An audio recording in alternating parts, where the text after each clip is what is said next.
Matthew's story. From outcast to Jesus' disciple, my name is Matthew. Once, I was a tax collector, a man despised by my own people. They called me a traitor, a sinner, a thief. And perhaps they were right, but my story isn't about who I was. It's about who I became, and the day everything changed.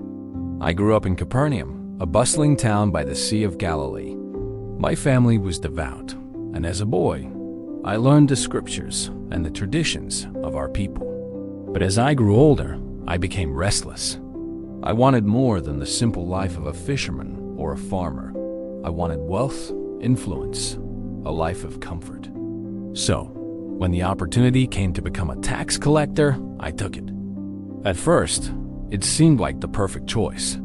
I had money, fine clothes, and a position of power. But the cost was higher than I realized. My family disowned me. My friends turned their backs. The people in the marketplace whispered as I passed, calling me a Roman collaborator and a sinner. I told myself I didn't care. I had everything I wanted, didn't I? But the truth was, I was empty. The coins I counted couldn't fill the hole in my heart. Every day, I sat at my tax booth, collecting money from my own people.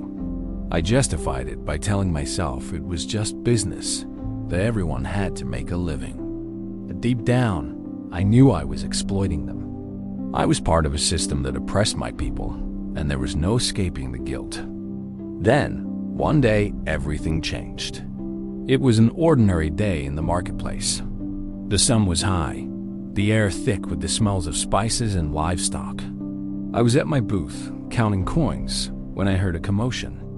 A crowd had gathered around a man who was speaking. His voice carried above the noise, calm yet commanding. I couldn't see him clearly, but I could feel the energy in the crowd. Curiosity got the better of me, and I strained to hear what he was saying. "Blessed are the poor in spirit, for theirs is the kingdom of heaven," he said. "Blessed are those who mourn, for they will be comforted." His words struck me like a thunderbolt. They were unlike anything I'd ever heard. He spoke of love, forgiveness, and a kingdom not of this world. I found myself drawn to him, though I didn't dare leave my booth. Who was he? What was he offering? And then he looked at me. Our eyes met across the marketplace, and for a moment, the noise faded away.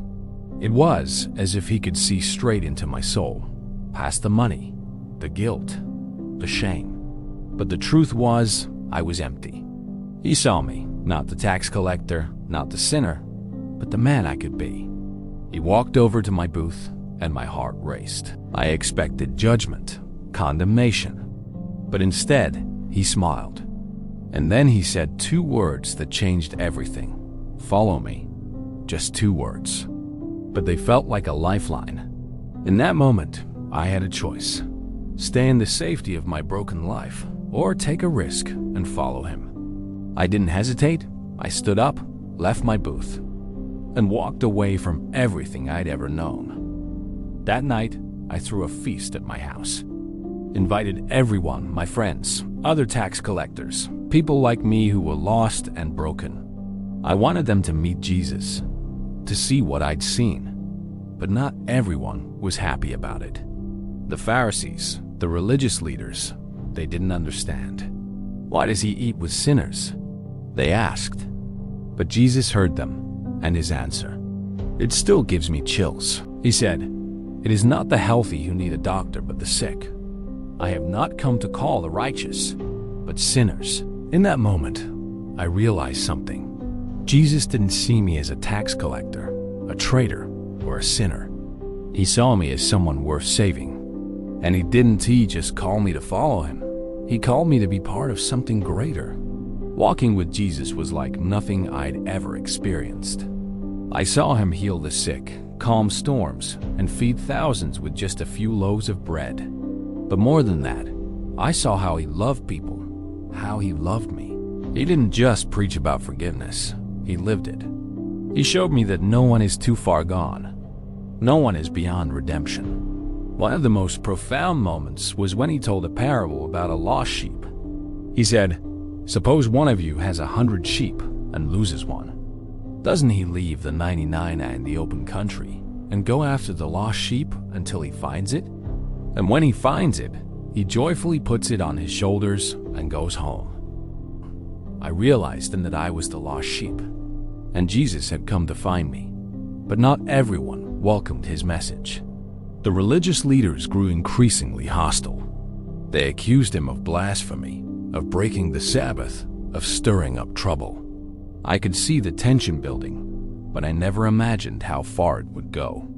Then came the darkest day, the day he was crucified. I watched from a distance, my heart breaking as the man who had given me hope was nailed to a cross. I felt like everything was over. But 3 days later, everything changed again. He rose from the dead. He was alive. And in that moment, I understood. His love was stronger than death.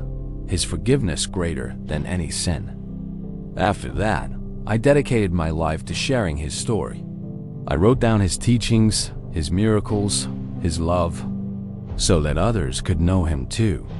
Because if Jesus could save someone like me, a tax collector, an outcast, he can save anyone. My name is Matthew. I was lost, but now I'm found. Was broken, but now I'm whole. And it's all because of Jesus.